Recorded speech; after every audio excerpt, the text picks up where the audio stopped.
the sentencing was handed down this week of the January 6th guy who we like to refer to as the guy in the Hagar, the horrible helmets with the face paint and everything. His name is Jacob Chansley. Sort of has come to be known as the QAnon Shaman. He was sentenced to 41 months in jail. And I believe they are crediting the 10 months he's already served towards that sentence. There was a little confusion about that, but I believe they are doing that. So he's got almost 3 years of his sentence left. This is a guy who people in the jail, prison personnel, have diagnosed him as being a transient schizophrenic, bipolar. They diagnose him with depression and anxiety. I feel like I shouldn't have to read off the medical diagnoses. Just look at the guy, and you could obviously tell this is not someone who is mentally well. He did leave what I guess could be considered to be a threatening note on Mike Pence's desk, saying something to the effect of like, this is not over. He went into the Senate chamber. And so he is being made an example of. Crystal Ball and Kyle Kulinski had a bit of a debate about this, where Crystal basically said that she doesn't think he should get any jail time at all. She thinks this is, a troubled guy, but a guy who is not a threat to society, and that he doesn't belong in jail.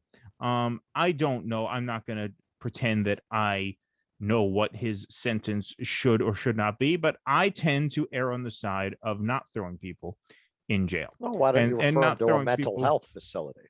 Well, that's the thing. I mean, if you're that unwell, which he obviously is, just take a look. Just look at the guy. He's obviously unwell. And, you had liberals, the anti-fascists, quote unquote, saying he should get more time. He should get 10 years. He should be 20 years. He's a traitor, right?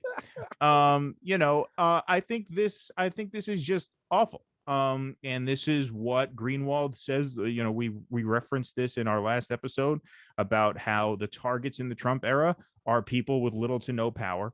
And the narrative that the Trump movement is an exclusively white supremacist movement was created specifically so that anyone associated with it can be deemed powerful and to crack down, not just to dehumanize them, but actually to paint them as symbols of power, right? Because if you're siding with Donald Trump, you are siding with white power, right? It's an expression of power vis-a-vis, your white skin. And so what can you not do to take someone down a peg who is using his power to oppress other people? And they not only paint Trump in that way, which is, fair enough. He's the fucking president. You're going to get some of those slings and arrows shot your way.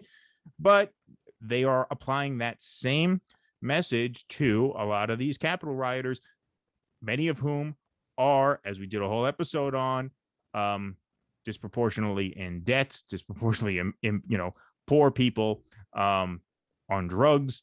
And so, now you have a guy who they have made the poster child for the quote unquote insurrection, and they are making an example of him. And a lot of liberals are saying this is not enough. He should get a more draconian sentence handed down his way. And this is just, once again, it's the same thing. It's the same dynamic at play in all of these cases, where the idea that we can solve a social ill or rectify a social ill by locking people in jail who we don't like or who represent something that we don't like. I think that is an extremely fascistic mindset to be in, especially for a party and a movement that has branded itself as specifically a bulwark against the rise of fascism in the United States. Well, it's interesting because this is, as the Democratic Party is taken over by the traditional Republican base, they're bringing with them this traditional upper class white people disdain for poor white people. Right. It's the white trash thing. It's the trailer trash. It's they don't want to call it that. They're giving themselves, as you say, a way of making it look like they're punching up. When really Exactly. it's the same old aristocratic white people punching down at the poor whites who have been here since the indentured servants. It's the same people. A lot of them are literally descended from those people. Mm-hmm. And these aristocratic whites in America have always liked to piss on them. And today, they're the last group you're allowed to punch down at. And like you say, they pretend they're punching up. That's how they get around it. Right. Well, that I mean, and that's a lot. A lot of that comes from CRT. A lot of that comes from viewing Right. society through the prism of whites have the power and they use that power over others. Right. And so, a white person depend not, doesn't matter, rich, poor, right? They take class Mm-hmm. out of it.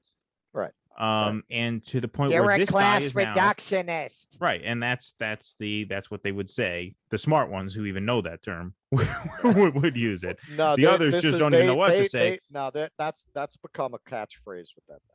As soon Yeah, as you do a see, I don't class engage enough analysis, people anymore. as soon as you do a class analysis, yeah, we're a class. Okay, well, you're a race reductionist. Okay, how about that? Yeah. I'm old fashioned. I would just go with moron. Thank you, everybody, for watching. If you enjoyed this video, please subscribe wherever you saw it on YouTube, on Rumble, or on Facebook. We have channels on all three of those platforms. Also, consider helping us create more content by becoming a member at patreon.com/do dissidents or on Facebook, where you can become a supporter right through our Facebook page and get bonus content every week, as well as call-in access to our live stream shows. Thank you very much for your continued support.